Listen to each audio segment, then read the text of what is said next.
Assalamualaikum warahmatullahi wabarakatuh. Bismillahirrahmanirrahim. Alhamdulillahi rabbil alamin. Wassalatu wassalamu ala asrafil anbiya'i wal mursalin, ala sayyidina Muhammadin abdika wa rasulika, ala nabil ummi wa ala alihi wa sahbihi wa salim tasliman katsira, amma ba'du. Bapak, Ibu, saudara-saudaraku rahimakumullah, yang mana pada saat ini sama hadir di dalam pengkajian majelis ilmi.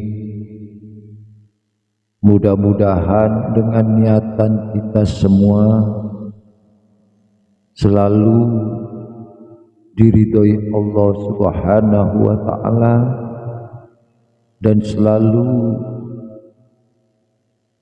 diberikan dengan segala nikmat rahmat taufik hidayah serta inayahnya kepada kita semua, kepada Bapak, Ibu dan saudara-saudaraku yang sama hadir saat ini, yang mana dengan kehendak Allah Subhanahu wa ta'ala patutlah kita selalu bersyukur kehadirat Allah Subhanahu wa ta'ala atas limpahan segala nikmat yang paling berharga adalah di dalam diri kita, nikmat iman Islam dan nikmat kesehatan lahir dan batin.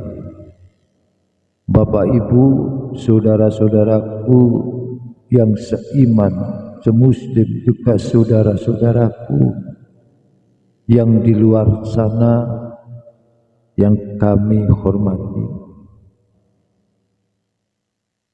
tak terduga di dalam perjalanan setiap hamba Allah, kadangkala memang menemukan hal-hal yang mungkin dalam tanggapan kita semua, Bapak Ibu, kurang dalam pandangan menyedapkan, kurang mengenakkan fenomenanya di dalam kehidupan ini, yang mungkin tak bisa apa yang menjadi senangnya hati kita. Karena apa terjadi seperti itu? Ya, kalau kita amati, kita cermati, memang manusia ini ada senang, ada susah.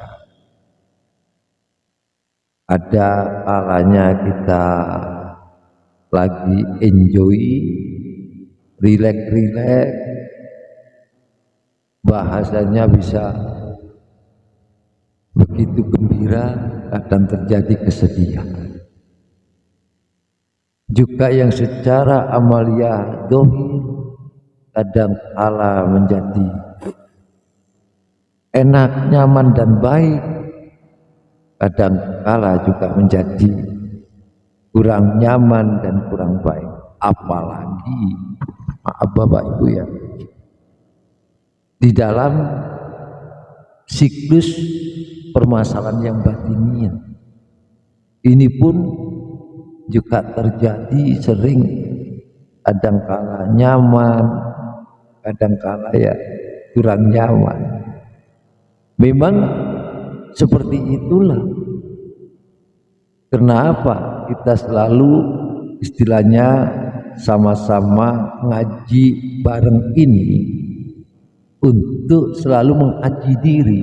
Dalam arti mengkaji diri ini, kita selalu menengok selalu melihat di dalam diri kita, manakala di dalam diri kita terdapat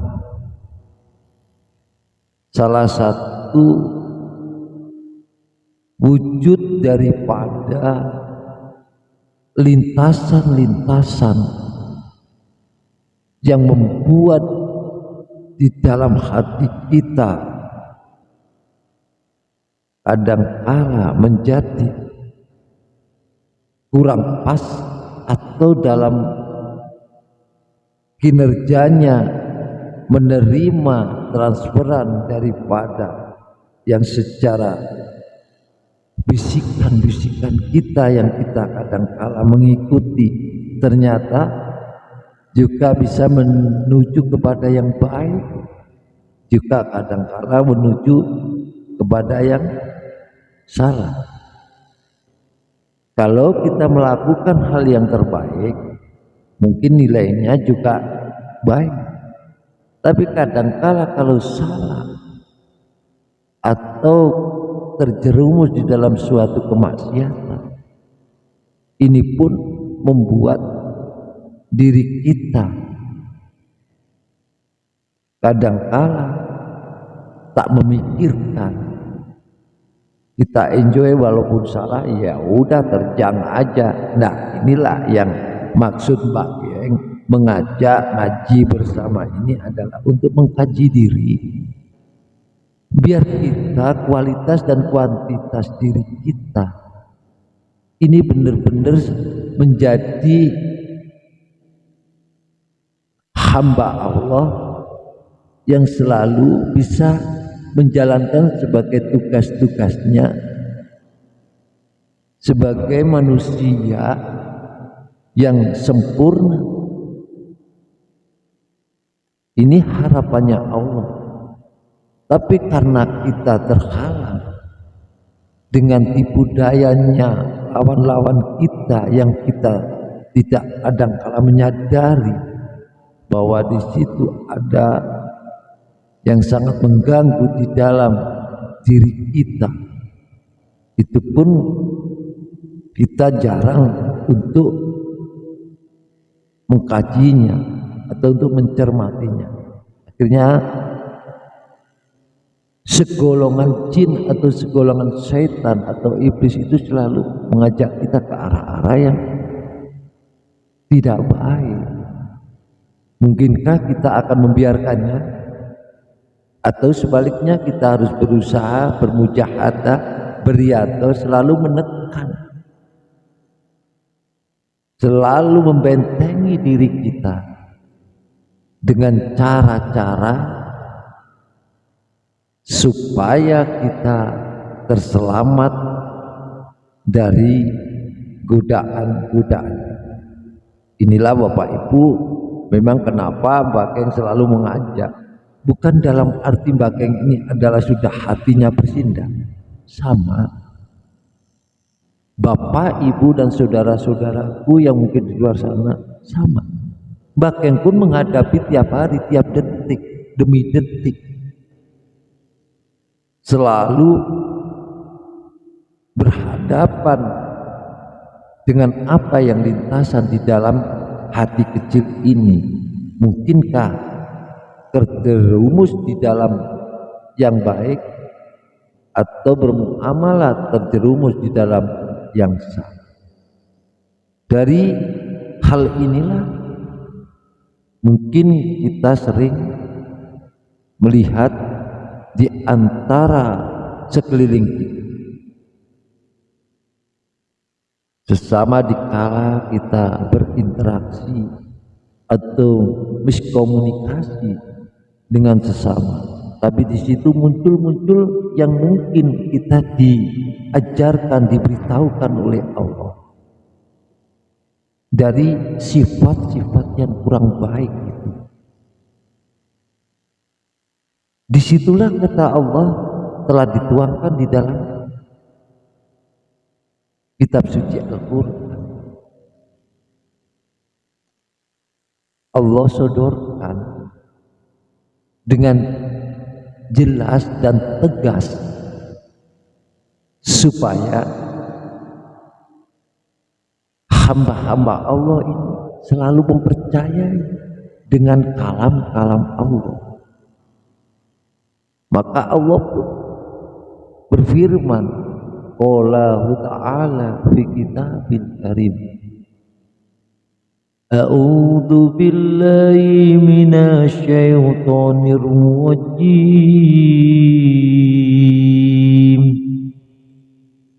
Bismillahirrahmanirrahim.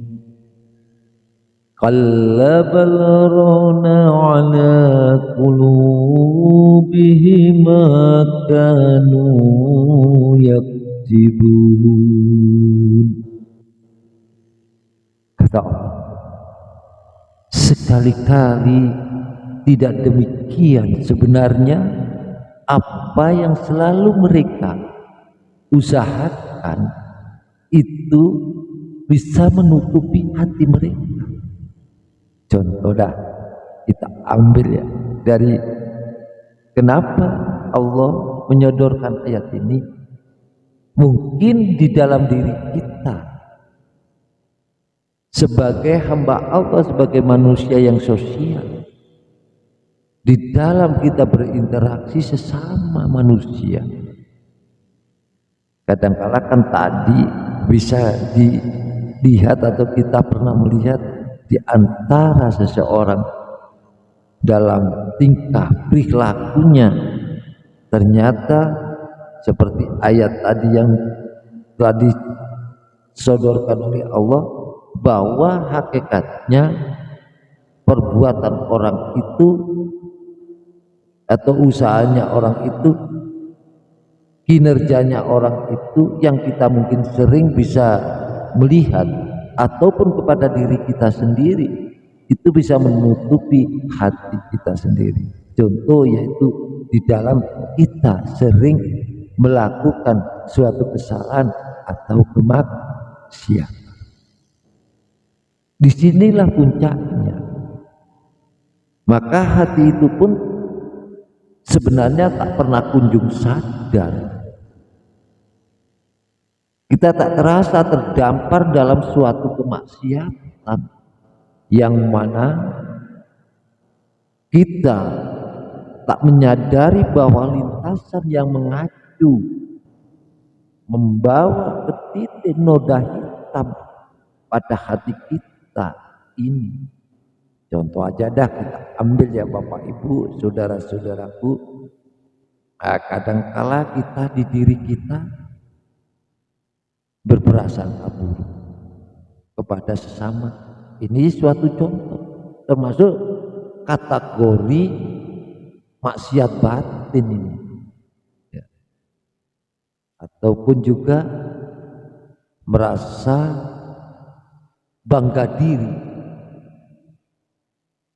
dengan apa yang kita bisa, atau itu tentang keilmuan ataupun tentang permasalahan-permasalahan yang lain, bahkan merasa benar sendiri. Ini pun menjadi salah satu bentuk wujud kemaksiatan diri atau kemaksiatan yang batin. Akhirnya dengan sedikit demi sedikit, kalau kita tidak sering untuk mengintrospeksi di dalam batinnya kita yang namanya ada hati, ini semakin tertumpuk. Kalau udah semakin tertumpuk satu dua sampai banyak, akhirnya tertutuplah hati kecil kita. Hati ini semakin menjadi gelap gulita. Inilah yang Bapak Ibu, yang maksud kita mengajak Bapak Ibu, ayo kita sama-sama belajar ya, belajar dengan menghadapi suatu prosesi lintasan di dalam diri kita yang namanya apa yang tercetus di dalam sifat perilaku hati itu sendiri. Nah, disitulah maka kalau kita benar-benar untuk menyadari dari kesemuanya yang menjadikan penghalang, menjadikan suatu tutup dari kemaksiatan itu, yang mana di kesemuanya sifat ini ya Bapak Ibu, salah satu perbuatannya yang mencetus dari hati ini membawa suatu amalia kemaksiatan atau kesalahan, di situ pun tidak menjadikan ridho Allah. Nah, kalau Allah sudah tak ridho bagaimana? Padahal hidup ini adalah menuju kepada ridho Allah. Lah caranya untuk menuju ke ridho Allah dengan konteksnya di Al-Quran itu sudah jelas bahwa kita harus mengikuti. Satu, Al-Quran itu adalah nasihat. Kedua, suatu perintah. Perintah itu secara zahir dan batin. Dan makanya ada perintah, ada. Kalau kita kembali kepada Al-Quran, sebagai itu adalah kalam Allah, maka sepatutnya kita harus mengikuti. Kalau itu dilarang ya jangan kita lakukan, kalau itu diperintah ya kita lakukan. Nah, ini menjadi obat di dalam diri kita. Obatnya ini, makanya asyifa itu adalah obat.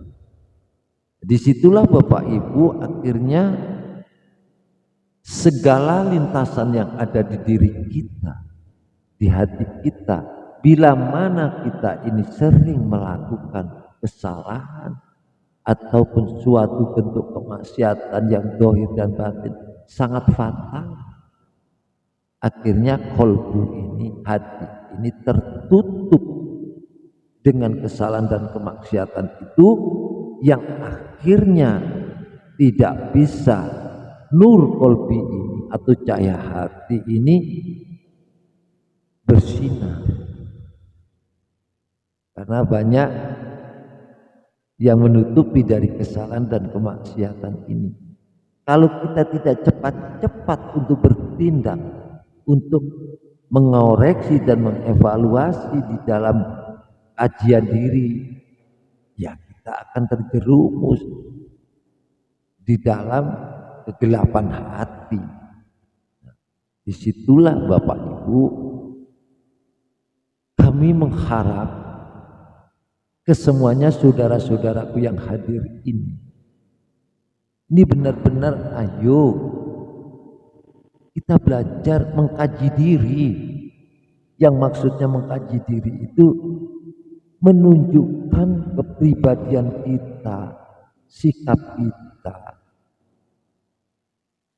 apa kinerja kita secara lahir dan batin. Ini kita terlebih awal kita tata agar dalam kinerja aktivitas kita, bermuamalah kita, dalam peribadatan kita, baik secara kepada sesama ataupun kepada Allah, kalau kita bisa menata, bahasanya orang Jawa tata kramanya hati. Jadi tata krama ini menunjukkan sikap. Ya. Mungkin kita kadang-kala kepada anak kecil itu tidak menghargai. Mungkin kepada yang tua kadang-kala sikap kita acuh tak acuh juga tidak menghargai. Nah, ini salah satu bentuk-bentuk wujud sifat-sifat yang tidak ada kebaikan. Kalau sering kita melakukan hal seperti itu, maka tertutuplah nur qalbi atau cahaya hati. Jadi sesuai apa yang sepatutnya kita perlu untuk menghilangkan pengaruh kemaksiatan yang batin pada hati ataupun kesalahan-kesalahan kemaksiatan yang secara dohiriyah. Karena apa? Bila mana hati ini telah tertutup, akhirnya cara kinerja kita ini nggak efisien,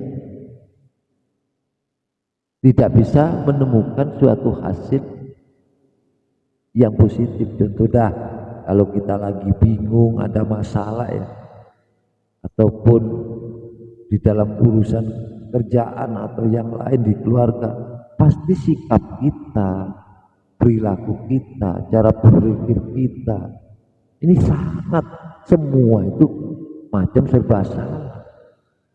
Tapi kalau hati kita dengan kepala dingin, dengan kebersihan hati, ya insya Allah kita menemukan jawaban-jawaban di dalam muamalah kita pasti positif, baik, karena kita ringan, enak, tidak ada beban sama sekali. Ya, itu dia banyak ya hal-hal itu mungkin Bapak Ibu juga mengalami, bahkan sendiri juga mengalami. Disinilah perlunya kita ngaji bareng, berbagi di dalam suatu pengetahuan, di dalam suatu pemahaman, dalam arti keilmuan. Tapi mutlaknya ilmu ini bukan milik kita, tapi milik Allah, yang mana Allah telah mendidik kita agar kita semua nilainya sebagai hamba Allah ini benar-benar jadi harapan Allah Subhanahu wa ta'ala. Disitulah yang sering Rasulullah contohkan. Tidakkah, maaf Bapak Ibu, dulu yang pernah saya ceritakan, ini sedikit bercerita ya, Rasulullah dikala banyak mungkin yang sering dikajikan ya, waktu mungkin di pengajian umum itu cerita ini sangat populer sampai sekarang ini menjadi acuan setiap umat Rasulullah, yaitu sikap kepribadiannya Rasulullah yang manakala di saat itu dia begitu dalam perjuangannya selalu dihina, ya, selalu dimusuhi, selalu dibenci, bahkan sampai diancam ya untuk kehidupannya, atau di dalam perjalanan itu selalu mendapatkan ancaman-ancaman yang keras. Tapi bagaimana Rasulullah? Dia selalu dalam keadaan baik. Apa kata dia? Apa kata beliau? Karena dia belum mengerti dalam arti bahasa. Ya. Karena dia belum mengerti. Kalau bahasanya orang-orang itu belum makrifat lah. Tapi arti makrifat ini kalau kita kajikan bisa kita ambil itu pengetahuan. Mana makrifat dalam arti adalah pengenalan. Di sinilah yang kita contoh di Rasulullah adalah sikap kepribadiannya, di mana di saat itu Rasulullah yang setiap hari dia mengunjungi seorang nenek yang tua yang keadaannya secara jasadnya adalah buta. Begitu mulianya Nabiullah Muhammad SAW, selalu dia memberikan makan dan memperlakukan secara untuk menyuapi kepada sang ibu tua itu begitu lembut dan santun dan bijaksana dan tata krama. Ini menunjukkan sifat di dalam nurul kolbinya, cahaya hatinya itu tidak pernah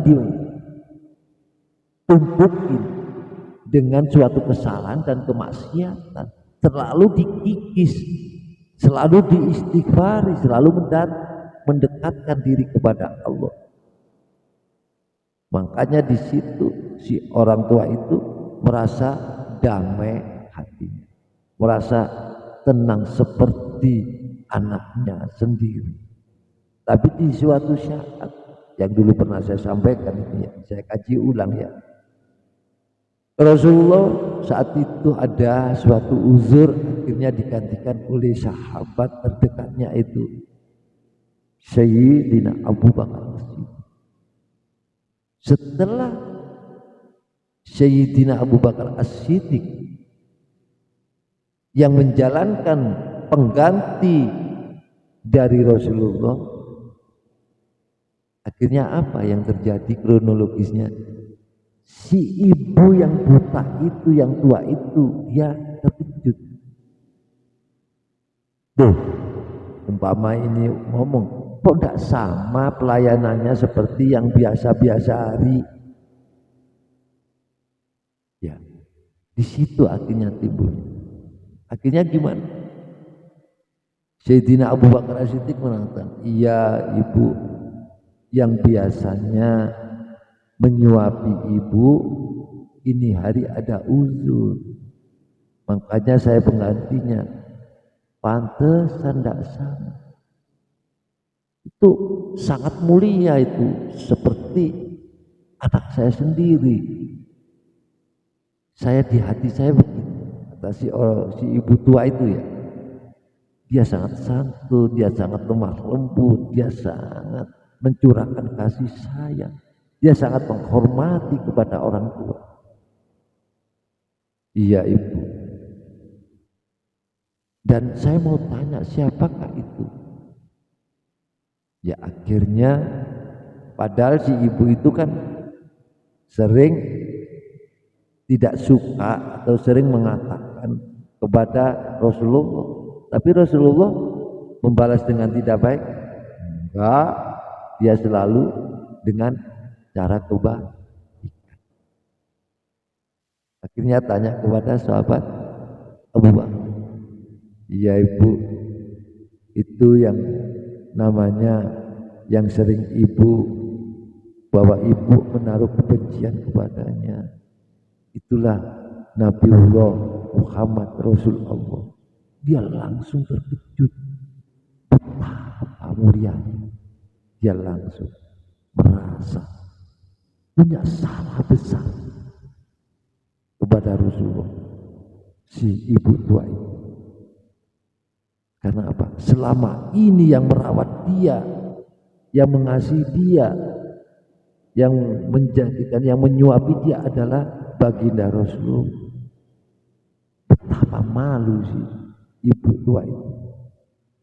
Dia akhirnya minta diantar oleh sahabat Sayyidina Abu Bakar.